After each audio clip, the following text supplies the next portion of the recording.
waaw kaddu bi ñuy sànni rek mooy d'abord di féliciter madame Mati Diakhaté ci initiative bi ndax li tax ñu sawar ci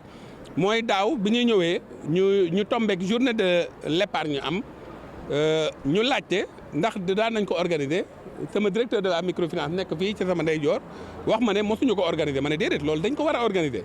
parce que moyen la boo xam ne dañuy yee nit ñi ci lan mooy solo épargne. alors loolu bi ñu ko defee moom ñu ñu gis ne tey ñu ngi def première journée boo xam ne dañ ko jagleel épargne loolu du ñu def lu dul sawar ci lu dul encourager leen féliciter leen ànd ceeg ñoom épargne comme ni nga ko waxee nekkul loo xam ne maanaam pour ñi am alal rek la déedéet épargne ab mécanisme kenn ku nekk yaa ngi dox saa su nekk ci projet épargne en réalité épargne ngay dégg mais ci suuf investissement la kon kenn ku nekk war nga à tout moment ngay def investissement suba di nga jóg bëgg jëndi dara kon épargne nekkul affaire borom alal yi li ci am nag mooy dañoo amul nuñ ko defee ba nga xam ne dafay accessible fexe ba ñëpp mën a jot ci épargne loolu moo amoon ci loolu ñun ñii sax am na ay xalaat yoo xam ne teg nañ ko te commencé nañ koy doxal boo jëlee ci sunu aada sunu yaay yi dañ daan def condamné ab boîte la boo xam ne menuisier yi dañ leen koy yettal ñu xar ko ba nga xam ne boo dugalee xaalis doo ko mën a génne ci saase da nga fay dugal ba mu fees mais boo génnee loolu ñoom te xaalis bu ñu xeeb lay doon waaye bu ñu ko génnee dañuy yéemu ci dayo bi mu yor loolu nag moom la ñu bëgg ñu def ko moderniser ko ci biir coopérative productive solidaire yi ndax bu groupe bu nekk defee seen épargne kenn ku nekk yaay xool lu la neexut amul xeeb loolu tax ñu tuddee ko naa ne mën nga ne man fukki dërëm laay def par weer xoroo mën a nag waaye noonu la esprit bi loolu la parce que le principe de volontarisme mooy le premier principe de l'économie sociale solidaire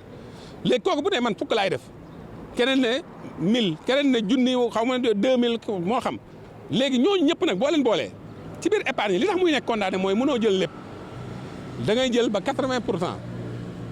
ba 70% ou 80% léegi loolu def nag moo lay tax nga xam ne ndikete ñii am nañu mën-mënu saa su nekk bu tolloog 30% yooyu boo ko agrégé kay def 10 000 kay def 100 000 da lay jox capacité d'épargne kon yooyu mooy yi nga xam ne xëj na amu doon parce que kooku dina mën di dugal di jël di faj ay soxlaam terewul mu ngi investir ak mutualisation bi nga xam ne ñeneen ñi ñoo ko ciy def ak capacité bi nga xam ne coopération bi moo koy permettre banque mën a teg loolu ci moom xaalis jox ko xaalis bu toll noonu yooyu mooy yi manqué woon maanaam politique d'éducation financière moo amu doon jusque là au Sénégal parfois nag boo waxee yenn wax yi day xaw a doy waar mais mooy dëgg ji amu doon politique d'éducation financière amu doon politique d'épargne léegi moo tax ñun bu ñu gisee lu mel nii ay citoyen di ko def dañ ciy sawar lool. exactement dafa dugg ci loolu ndax ñun lu duggul ci vision président de la république ak premier ministre rek du ñu tax a jóg du ñu sonnal kon bu ñu jógee rek ñëw ci dafa dëppoo ak vision boobu ndax gis ngeen ne ñun dañoo bëgg li ëpp ci sunuy financement waxuñu ne dañu jëflanteeg bitim réew ah kay parce que dañoo nekk ci économie mondiale waaye dañoo bëgg li gën a am solo mu nekk luy jóge ci ñun John Maynard Keynes da ko daan wax danaan économie dafa am loo xam ne domaine économie internationale la am loo xam ne domaine économie nationale la dafa am souveraineté domaine économie nationale la ay ndox mooy naan ay wàllu agriculture yooyu nga xam boo xoolee vision président de la république Diomaye ak instruction yi premier ministre joxe dafa aw foofu dafa am loolu nanguwuñu mu nekk loo xam ne dañ koy lëkkaloog ñeneen parce que loolu xam nga xeex guerre du question arme rek la nga soxla buñ la ko xañee rek yow lor nañ la aw askan donc souveraineté boobu dafa tax dañoo war a bàyyi xel épargne interne bi sànq wax naa ko li nga xam ne moom la diaspora bi di dugal moo ëpp doole fuuf li nga xam ne moom la ñuy wut ci yenn institutions yi kon kay lan moo fi des ñu organiser sunu xaalis ñi am doole ñi digg doom ak ñi am lu bëri ak ñi néew ñoom ñëpp bu ñu am na nu ñu mën a def ba mën a épargner. di woo ñëpp nel ne ñoo ngi fi ñetti fan yi tey la suba gannaaw suba donc dañoo fi nekk pour xelal leen yaatal waxtaan ak yéen ci banque waxtaan ak yéen ci njëriñu am compte njëriñu denc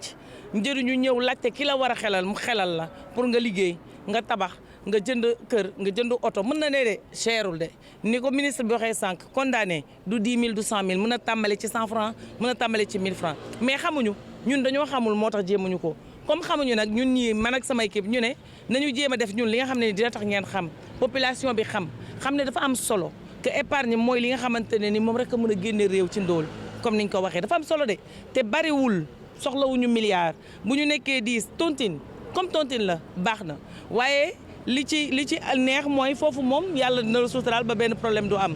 te xale yi xëy na amuñu culture tontine denc gën parce que jakartaman bëgg na jënd beneen comme ni ko sketch bi waxee sànq donc xale yi ñoom sax ma tax may wax ñun ñu ngi leen di xaar si ñetti fan yi bu ñu fi ñëwee ci stand yi visiter xool dañ leen may concert ticket gratuit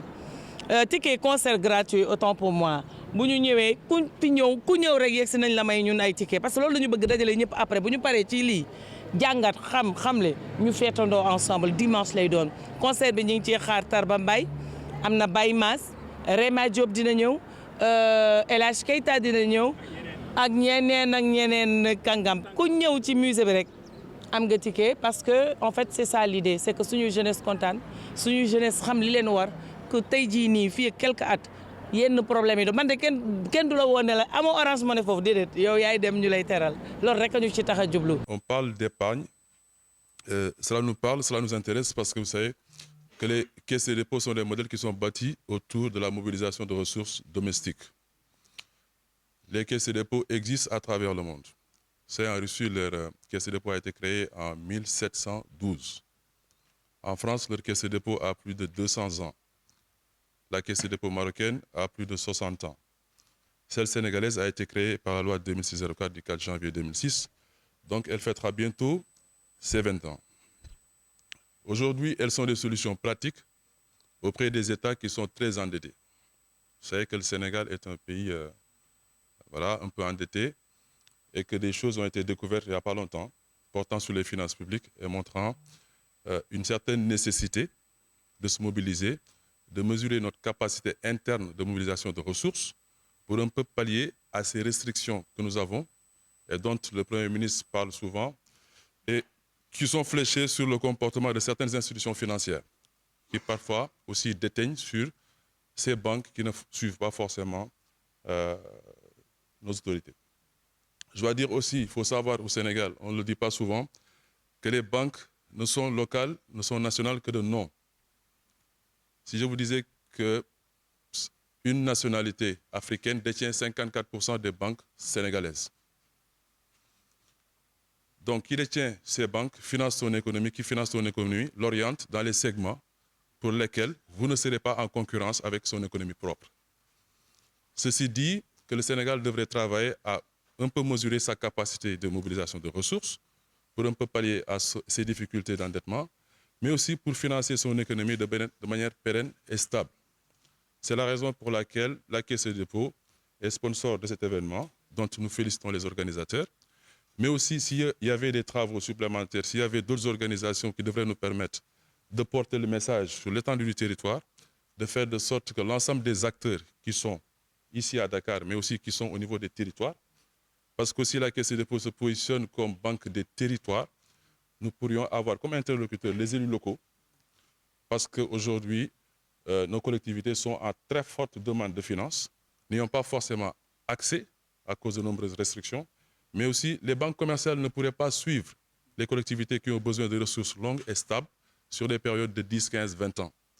Un peu aujourd'hui, pour observer la disparité qu'il peut y avoir entre ce qu'on propose ici à Dakar et ce dont nos collectivités ont besoin, je crois qu'il est nécessaire d'avoir des institutions financières de la trempe de la Caisse de dépôt et consignation, mais aussi accolées qui viennent en appoint avec des initiatives comme la vôtre pour un peu apporter ce souffle, ce regain, ce surplus en termes de finances pour nos collectivités territoriales. C'est en ce sens que la Caisse de dépôt est présente à cette rencontre et j'assure les organisateurs de notre volonté à les accompagner, auquel cas ils auraient des visées beaucoup plus importantes et touchant l'étendue du territoire.